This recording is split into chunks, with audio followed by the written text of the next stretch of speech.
Les rencontres initiées avec le comité de privatisation, cette cuvée de compatriotes n'aurait jusqu'à ce jour rien perçu. La situation reste toujours la même. Jusqu'alors, personne ne bouge le bout du doigt. C'est-à-dire le comité de privatisation qui continue à nous emmerder, particulièrement M. Nkeya. Il nous renvoie toujours au calendrier grec, en temps il n'y a rien. Malheureusement, ce sont des prédateurs financiers. En l'occurrence, le comité de privatisation et la direction générale de Gabon Télécom. Ça, c'est d'une part. La deuxième part, maintenant, celle qui est en train de jouer avec nous, il y a le gouvernement. Parce que le gouvernement, on nous dit, oh, le gouvernement, c'est vous, c'est moi, c'est tout ce monde-là. On ne peut pas comprendre que M. Félix, qui est actuellement secrétaire général du comité de privatisation, répond à la place en lieu et place du ministre. Si Nkeya joue avec nous, c'est peut-être parce que nous ne l'avons pas encore tellement bousculé. Il voudrait que peut-être que nous, on se déshabille, qu'avec toutes les mâmes, et on se mette nus devant lui. Peut-être comme ça, il sera content.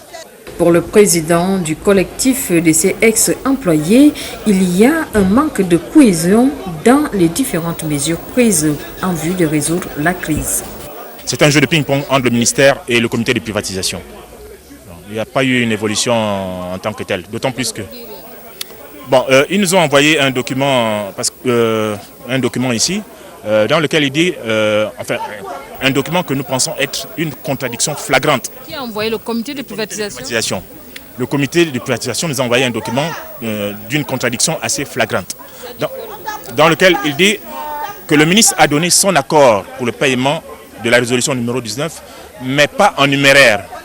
J'ai ici un document, un avis de paiement du Trésor pour la résolution 19 de déflaté 2008, alors qu'il avait dit en 2010 qu'il ne pouvait pas payer en numéraire. Les ex-employés de Gabon Télécom n'entendent pas baisser les mains malgré les menaces et les intimidations des autorités.